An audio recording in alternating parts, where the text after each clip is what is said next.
Hello and welcome. My name is Jürgen Gietl and I'm partner at Brand Trust and I'm in the attractiveness business.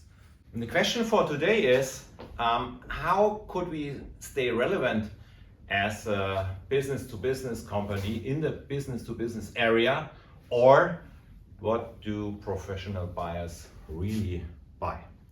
So that's the question. At the end, what is our challenge? The challenge we are all confronted with is that at the end we are selling in a world, in an area where everything is already there. Each and every service, a lot of products, all the things you all offer all the day are somehow exchangeable. They are already offered by a lot of competitors. And the big question is, how can we succeed in that world? And to answer that question, I think it's very important to face with the question, what do business-to-business customers really buy when you're in that business? And customers of ours, of our consultancy, are often asked us that kind of question. So when you want to become attractive, when you want to increase your attractiveness, that they really buy you, that they really decide for you, for your services or for your offerings, how can we do that? And I think sometimes it makes a little bit sense to go a little bit back to the basics of that question. Because we all know that if there's a certain kind of shortage, of course, that creates desire. So the big question is, what is the shortage people have when they buy from us or when they should buy from us? What is really the motivation? Why they should decide for what we offer? And what we learned during these processes, caring for humans that are also professional buyers are, normally they don't decide for what you do, products or services. People decide normally what you do for them. And so at the end, the solution of that is very, very simple. If they don't decide for what you do, but what you do for them, you have to decide if what you do for them is a better price, or if what you do for them is creating a value for them. So I have one example from practice which shows very good what I mean with price against value. It's a professional product and it's a drill hammer for professionals. And the question is, if you have to sell that product, then the question is, what's the price of the product? So what should it cost? And there's one example. It's from favour, POW, a drill hammer that costs around 160 euro. So this is one possibility how to approach the market. The second one is that it's from Hilti. So Hilti, the drill hammer, costs 950 euro. So that's a price premium of 480%. I don't know when you last time discussed that kind of price premium with your sales team, how to reach that. Normally that's totally out of reach, out of discussion.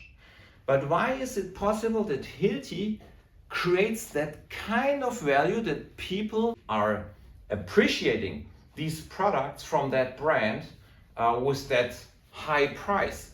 And the answer is very simple. The answer is that they don't sell a product. They sell a solution. They sell something for their customers. They do something special for them, and they call it operational readiness. It doesn't matter at all what the pure product costs. So it doesn't matter what the product in each and every area costs if the solution is much higher than the product itself. And of course, they don't have just a product, they have a fleet management service and all these things around, so that people buying from Hilti they buy at the end not drilling machines, but operational readiness. That's the idea behind. That means it's a difference between selling products and selling value. Yeah, a value is always a solution. It's always more orientation than promotion, more appreciation than placement. That's always more added value than price. It's always more emotions than facts. That's the idea behind, and the result is not volume, but margin. So you have to decide, do you want to sell volume? Yeah. Do you create turnover or margin profit? And when you create value, it's much easier. And the learning is, selling value is not just a concept. Selling value is requesting a different attitude on how you approach your customers, what you tell them, what you offer them. Is it integrated products and services? Is it really what they need? And the question when we talk about trade fair shows, what is the longing, what's the shortage of the customers? What do they really need when they have to decide for you? Is it square meters, or is it getting as much business as possible, getting as much contacts as possible, creating as much value for the core problems of your customers? It's not these fancy things around, it's the core at the end. And we have some examples. We are already used as private buyers in this kind of selling. There's a very famous and very successful brand from China, it's Link & Co. They don't sell a car anymore with that new technology of electrical cars. They are selling an easy to use subscription. It's something totally different than selling an electric car. Or the cell phone suppliers, they don't selling cell phones anymore. They sell a live assistance or entertainment we can use, and we pay for that on a monthly basis. Or advertising companies, marketing companies, they don't sell billboards.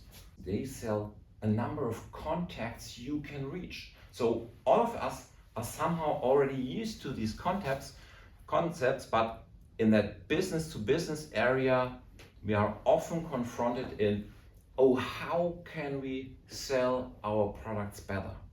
And that's not the question.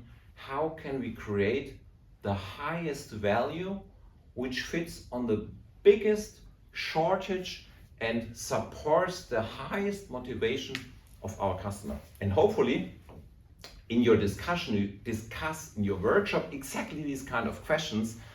So what is the motivation and shortage of your customers? Which value do you really create and then you should sell? And what is the highest added value you can offer them?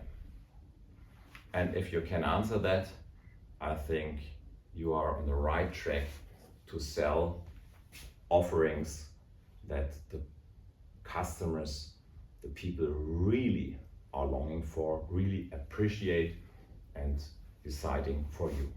Thank you.